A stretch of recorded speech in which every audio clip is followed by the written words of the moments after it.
I've been spending a bit of time lately trying to see if I can do anything interesting, with the single cutaway guitar shape.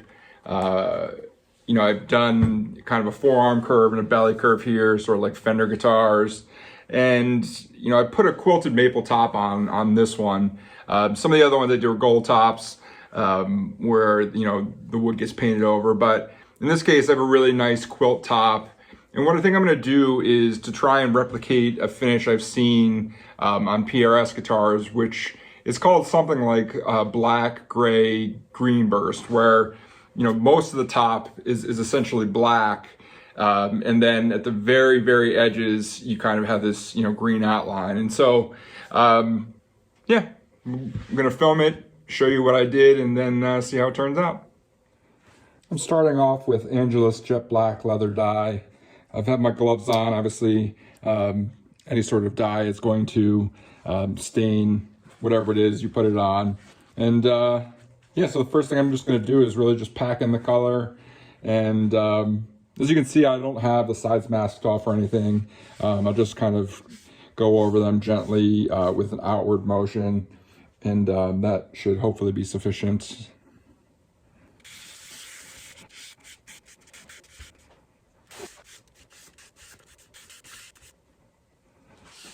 What's great about using leather dye is that it's actually the color that you'd expect.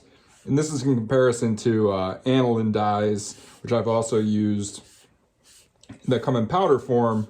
And, those are great for, a lot of reasons, but one of the downsides is that their black tends to actually be more of like a navy blue. And so, as you can see from this application here, this black is good and black. So, when I sand this out, it will take on that sort of charcoal gray, faded look.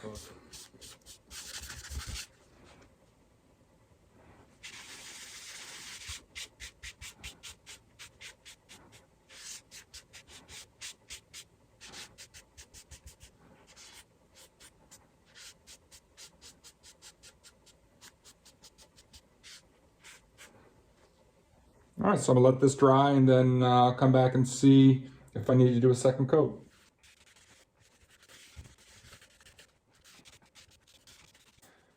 It's been about 20 minutes now, and the black is nice and even, feels dry to the touch. So now what I'm gonna do is take 220 grit sandpaper to start, and then probably jump up to 320 grit, and sand this back so that the color is a bit more gray and has more contrast.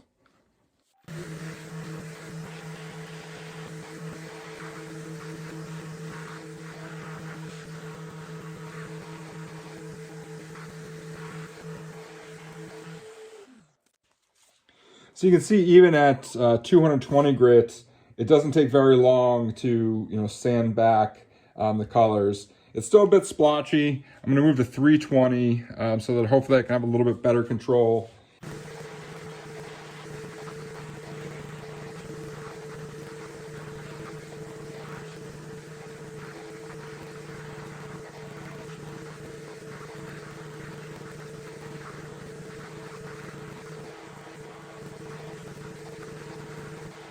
So 320 grit really took the color back. Turns out to be a little bit more splotchy than I expected. Working with quilted maple is one of the hardest, to kind of get even, since the grain is basically going in all different directions. But it's not that bad. I mean, it's still very gray, even though it's a little bit darker up here, a little bit lighter here.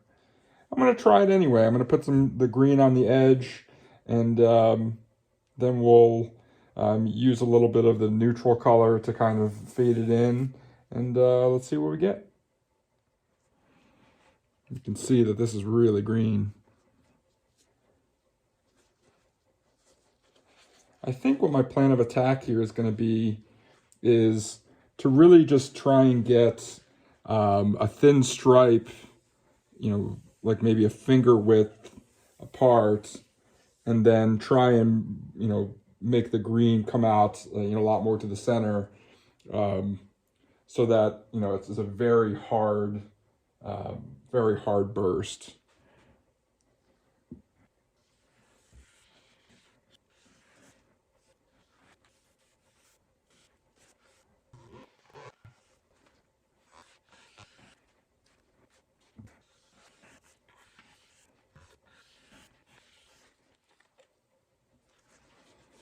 Now I'll take the neutral, which is essentially just the base, and then I'll use that to smooth out the transition between the two colors.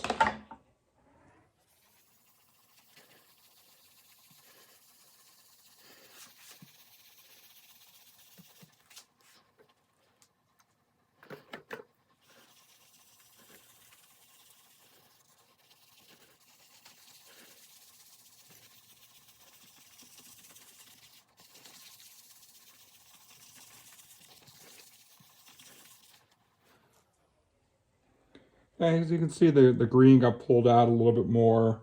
It's definitely much harder on the edge. I pulled some of the green to the center, and then I left this portion a bit lighter.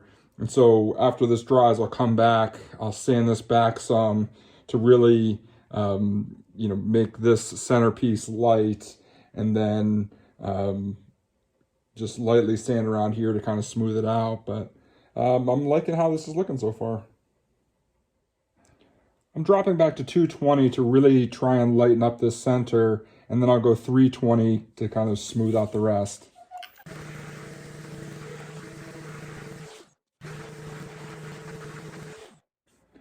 Feel like I'm getting there, but I went too far in these sections here.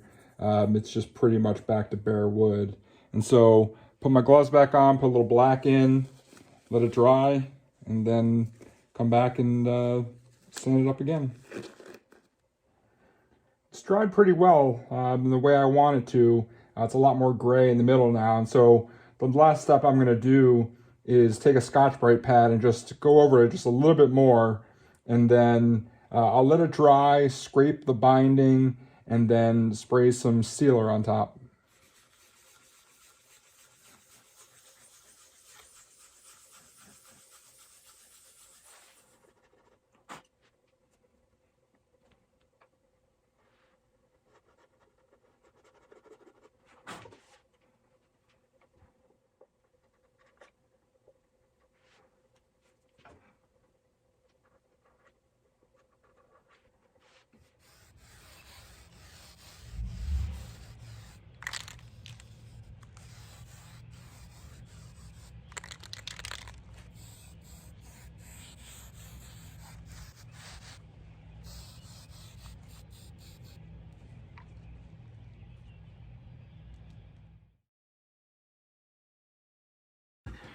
With a few coats of sealer dry, I'm really pleased on how this turned out. I was really aiming to have the green border be a little bit more subtle, but as it turns out, it's an inch thick or so. It's one of those things that, as you start to do any project like this, things can very easily get away from you. And so maybe next one I'll get like a 1/2 inch, but overall I'm really pleased on how this looks. Can't wait to spray with clear, and hopefully the top really starts to dance. But as it is, I really really like this finish. Obviously, very highly influenced by Paul Reed Smith and all the finishes that they do. Hope you enjoyed this, and if you liked the video, please give it a thumbs up, share it with somebody else. Thanks for watching.